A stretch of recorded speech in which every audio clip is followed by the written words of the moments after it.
Hello అండి, అందరికీ నమస్కారం అండి. ఈరోజైతే కొబ్బరి రొట్టె చేద్దామండి.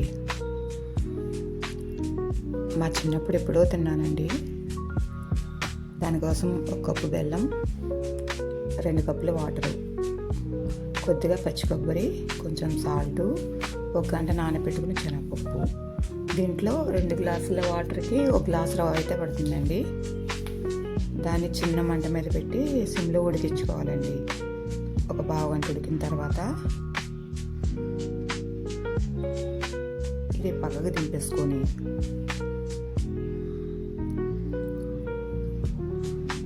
మనం దోశల ప్యాన్ పెట్టుకొని కొద్దిగా ఆయిల్ కానీ నెయ్యి కానీ వేసుకొని ఇది దాని మీదకంతా సర్దుకోవాలండి. ఇలా ఇది చిన్న మంట పెట్టుకొని ఒక పావుగంట సేపు కుక్ అవనివ్వాలండి.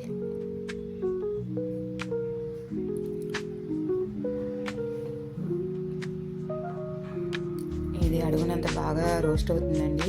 వేరే పాన్లో కొద్దిగా నూనె కానీ నెయ్యి కానీ వేసుకొని ఇది అందులోకి ఇలా షిఫ్ట్ చేసుకోవాలి. దీన్ని కూడా ఒక 10 నిమిషాలు ఉడికించిన తర్వాత మనం ఇలా ప్లేట్లోకి తీసుకొని సర్వ్ చేసుకోవచ్చండి.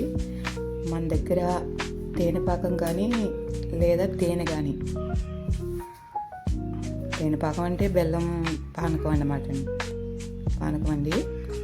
లేదంటే తేనెతో కూడా వేసుకుని తింటే చాలా బాగుంటుందండి. పిల్లలకి ఈవినింగ్ స్కూల్ నుంచి వచ్చిన తర్వాత ఇలా చేసి పెట్టండి, చాలా ఇష్టంగా తింటారు. అంతేకాకుండా ఇందులో కొబ్బరి, బెల్లం కూడా ఉన్నాయి కదండి. ఇవన్నీ మన హెల్త్కి కూడా చాలా మంచివి. ఈవినింగ్ స్నాక్ కింద పిల్లలకి పిజ్జాలు, బర్గర్లు కాకుండా ఇలా చేసి ఇవ్వండి, చాలా ఇష్టంగా తింటారు. ఇది అమ్మమ్మల కాలం నాటి వంట అండి, తప్పకుండా చేసి పెట్టండి.